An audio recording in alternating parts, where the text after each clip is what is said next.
আজি বৰ্তমান মোৰ ওচৰত এখন স্কৰ্পিঅ আহিছে 2013 মডেল খুব ধুনীয়া হৈ আছে গাড়ীখন অকণমান দেখুৱাই দিয়ক গাড়ীখন আচলতে কাম বুলিবলৈ গাড়ী একোৱেই নাই একদম গাড়ী অৰিজিনেল পেইণ্টত আছে আপোনালোকে দেখিছে ছেকেণ্ড অনাৰ গাড়ী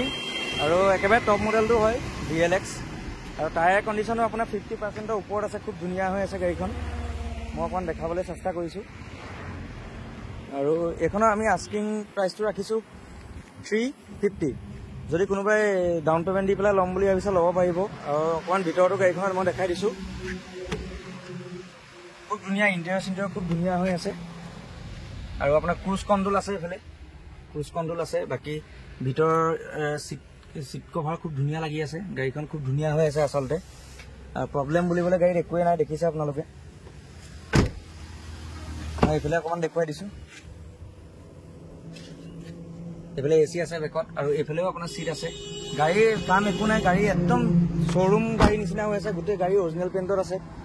আৰু আপোনালোক যদি কোনোবা ল'ম বুলি ভাবে তেতিয়াহ'লে মোক কণ্টেক্ট কৰিব আৰু গাড়ীখন আপোনাৰ মানে কৰিবলগীয়া কাম একোৱেই নাই জাষ্ট ল'ব লাগে গাড়ীখন চলাব লাগে একো কামেই নাই লুকটো খুব ধুনীয়া হৈ আছে যিহেতু গাড়ীখন মই অকণমান দেখুৱাইছোঁ আপোনালোকক আৰু ৰিফাইনেন্স হৈ যাব যদি কোনোবাই লওঁ বুলি ভাবে মিনিমাম 1 লাখ ডাউন পে'মেণ্ট দিলেও গাড়ীখন লোনটো এপ্ৰুভ হৈ যাব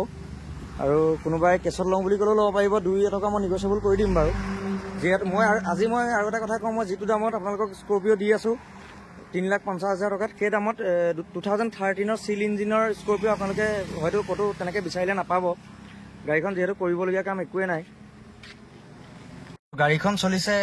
একদম জেনুইন অৰিজিনেল ৰানিং 1,36,584 কিলোমিটাৰ দেখুৱাই দিছোঁ অলপ বাকী এইফালে মিউজিক চিষ্টেম আছে কোম্পানী ফিটেড AC ৰানিং আছে আৰু এইফালে আপোনাৰ দেখিছে ক্ৰুজ কণ্ট্ৰল আছে বাকী গাড়ী খুব ধুনীয়া হৈ আছে আপোনালোকে কোনোবাই ল'লে ধুনীয়াকৈ ল'ব পাৰিব